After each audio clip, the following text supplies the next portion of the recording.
பரங்கிப்பட்ட ரிஷிகேஷ் பேசுகிறேன். சுதந்திரத்துக்கு பின்னாடி இந்திய மக்களுக்கு யாருக்கும் குடியுரிமை அட்டை வழங்காதால நம்ம மக்கள்கிட்ட தேசபக்தி குறைஞ்சது மட்டும் இல்லாமல் தவறு செய்கிற எண்ணம், மோசடி, அயோக்கியத்தனம் அனைத்துலேயும் கலப்பணம் செய்கிறது, அது இதுன்னு எல்லா வகையான மோசடிகள், திருட்டுத்தனம், அயோக்கியத்தனம், லஞ்சம், குற்றங்கள் என எல்லாமே பெருகி விட்டதுக்கு காரணம் குடியுரிமை அட்டை இல்லாதது தான்.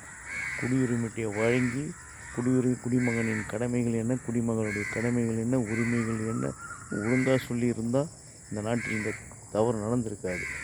குடியுரிமை அட்டை இந்த நாட்டின் அடையாளம். ஒவ்வொரு மக்களின் ஒரு குடிமகனின் தஸ்தாவேஜ், முக்கிய தஸ்தாவேஜ். அது இல்லாமல் எப்படி இந்த நாட்டை தேர்தல் நடத்துகிறாங்க, அது நடத்துகிறாங்க, இது நடத்துகிறாங்க. இந்த நாட்டிலே இந்த பேச்சு யாருமே காதில் வாங்க மாட்டீங்களே. ஏன் நான் சொல்கிறது ஏதாச்சும் தப்பாக சொல்கிறேன்னா நீங்கள் சொல்லுங்கள். எவ்வளோ நியாயத்தை பேசிக்கிட்டு இருக்கிறேன், ஏன் நீங்கள் சப்போர்ட் பண்ண மாட்டீங்க? லைக் பண்ணுங்கள், ஷேர் பண்ணுங்கள். இது எங்கே பார்த்தாலும் பரவட்டும். பரவச்சுன்னா பெரிய அளவில் வந்துடும். நன்றி, வணக்கம்.